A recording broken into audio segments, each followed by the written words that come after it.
Shalom. हम प्रकाशित वाक्य 21 अध्याय में हैं। प्रियो, ये बहुत अच्छा अध्याय है। हमने बीते 20 अध्याय में परमेश्वर के महान न्याय को देखा। उसके बाद यहाँ पर हम देखते हैं तो यहाँ पर एक नई पृथ्वी और नया आकाश, ये नए आकाश नहीं परंतु नया स्वर्ग और नया पृथ्वी के बारे में हम देखते हैं। ये क्या है उसको समझते हैं। न्याय सिंहासन के बाद स्वर्ग और नरक भेजे गए बहुत सारे लोग। उसके बाद जो है नया आकाश और नए पृथ्वी जो बिना समुद्र के होगा, क्योंकि इस पृथ्वी समुद्र में बना हुआ है। आदि में हम देखते हैं पूरा जल ही जल था, समुद्र था और वहाँ पर पृथ्वी को बनाया परमेश्वर ने। लेकिन जो नया पृथ्वी होगा उसमें बिना पानी के, बिना समुद्र के रहेगा। ये अलग होगा, ये अभी के पृथ्वी जैसा नहीं रहेगा, क्योंकि ये पुराना पृथ्वी भ्रष्ट हो चुका है। इसलिए मेरे प्रियो, कलीसिया जो है 7 साल परमेश्वर के साथ रहेगा। जब पृथ्वी पर विपत्ति पड़ेगा उस समय कलीसिया परमेश्वर के साथ रहेगा। उसके बाद कलीसिया जो है 1000 साल यीशु मसीह के साथ इस पृथ्वी पर राज करेगा।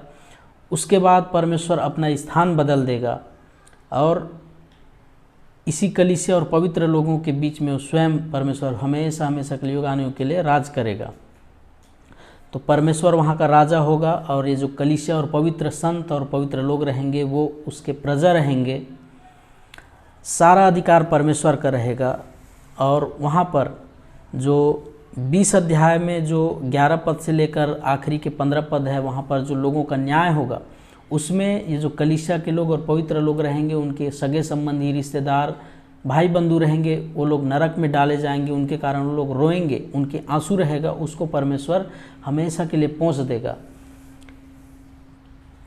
और वहाँ उसके बाद ना कोई आंसू होगा ना कोई मृत्यु होगा, क्योंकि मृत्यु का, अधोलोक का, शैतान का, दोष लगाने वाले सब कुछ का परमेश्वर पहले से नाश कर दिया रहेगा, उनको नरक में डाल दिया रहेगा। इसलिए वहाँ कोई मृत्यु नहीं है, वहाँ अनंत जीवन रहेगा। रोना पीटना, दुख पीड़ा कुछ नहीं है, कोई चिंता नहीं रहेगा। पापी लोग नहीं रहेंगे, वहाँ दोबारा पाप नहीं होगा। कोई मंदिर नहीं होगा, क्योंकि स्वयं परमेश्वर रहेगा उस जगह पर, तो मंदिर की कोई ज़रूरत नहीं है। सूर्य चंद्रमा नहीं रहेगा, क्योंकि परमेश्वर खुद उजियाला है। वहाँ पर कोई रात नहीं रहेगा, क्योंकि वहाँ कोई अंधेरा नहीं है। इसलिए ये नया पृथ्वी, नया आकाश रहेगा और बहुत सुंदर रहेगा मेरे प्रियो, जो हमारे कल्पना, हमारे सोच से बाहर है। उत्पत्ति 1 अध्याय में मनुष्य की ज़रूरत की सारी चीज़ों को परमेश्वर ने बनाया था 5 दिन तक, और 6वें दिन मनुष्य को बनाया था। क्योंकि मनुष्य जो है इन सारे चीज़ों पर, भौतिक चीज़ों पर आधारित है। मनुष्य का जीवन इसी चीज़ों पर आधारित है। लेकिन नया पृथ्वी परमेश्वर बनाएगा, वहाँ परमेश्वर स्वयं रहेगा। तो कोई पेड़ पौधा, कोई जीव जंतु, कोई जानवर, कोई पशु पक्षी, कोई पानी, कोई खाना, ये सब कुछ भी नहीं रहेगा, क्योंकि सारे लोग महिमा के शरीर में रहेंगे। जैसे स्वर्गदूत रहते हैं वैसे इनका शरीर रहेगा। तो वहाँ पर किसी भी भौतिक वस्तु की ज़रूरत नहीं है। परमेश्वर के महिमा के प्रकाश में चीज़ों की ज़रूरत नहीं रहेगा। इसलिए परमेश्वर समुद्र को भी हटा देगा। इसलिए परमेश्वर मनुष्य को इन भौतिक चीज़ों पर निर्भर नहीं रहने देगा। ये बहुत रहस्यमयी चीज़ है। जब परमेश्वर लोगों के साथ रहेगा तो चीज़ों की कोई ज़रूरत ही नहीं है, कोई खाने पीने की, सोने की ज़रूरत ही नहीं है, किसी को मरने की, ये सब चीज़ों करने की ज़रूरत ही नहीं है। जैसे यीशु मसीह पुनरुत्थान के बाद उनका शरीर था, वैसे ही सभी लोगों के पुनरुत्थान के बाद शरीर रहेगा।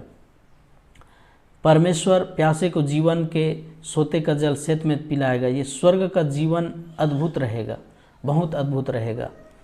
वहाँ पर कोई समय नहीं रहेगा।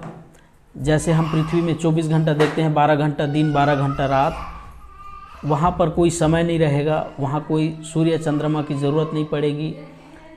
समय, मिनट, ये नापने तोलने का कोई घड़ी, ये सब कुछ नहीं रहेगा। समय जाता रहेगा, ख़त्म हो जाएगा। हमारा जीवन जो है समय पर निर्भर नहीं रहेगा। वहाँ किसी का उम्र का पता नहीं चलेगा, क्योंकि वो अनंत जीवन होगा जो सिर्फ परमेश्वर के संबंध के कारण होगा। परमेश्वर रहेगा और वहाँ पर लोग रहेंगे हर पल परमेश्वर के साथ। वहाँ पर कोई टाइम टेबल नहीं रहेगा। इसलिए लोग जो है पवित्र पवित्र सर्वशक्तिमान स्तुति करते रहेंगे, महिमा करते रहेंगे। वहाँ पर स्वर्गदूतों का न्याय करेगा। इसका मतलब 1000 साल के समय में जब दुष्ट स्वर्गदूत रहेंगे उनका न्याय कलीसिया करेगा। स्वर्ग से अच्छे स्वर्गदूत रहेंगे उन पर नहीं, परंतु जो बुरे स्वर्गदूत जो पृथ्वी पर लोगों को भरमाए, पाप में डाले, शैतान का जो दूत हैं, उन बुरे स्वर्गदूतों का न्याय करेगा। पवित्र लोग पृथ्वी पर राज करेंगे, शैतान और उसके दूत पर न्याय करेंगे। ये जो है 1000 साल के जो समय रहेगा उसमें होगा स्वर्गदूतों का न्याय वाला चीज़। तो यहाँ पर जो है 21 अध्याय बहुत अच्छा है। 21 अध्याय में हम देखते हैं तो वहाँ बहुत सारे लोगों को नरक में भेज दिया गया है। उसके बाद ये जो नया यरूशलेम रहेगा वो बहुत अच्छा सुंदर है।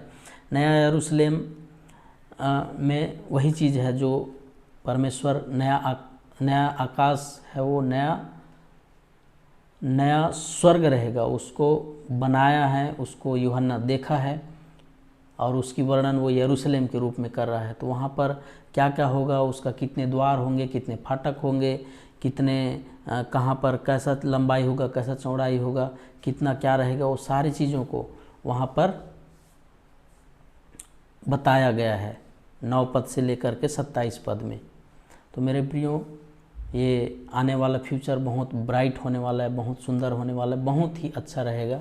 इसलिए आपको 21 अध्याय बहुत गहराई से पढ़ना है और इस चीज़ को समझना है। परमेश्वर आप सबको आशीष दे।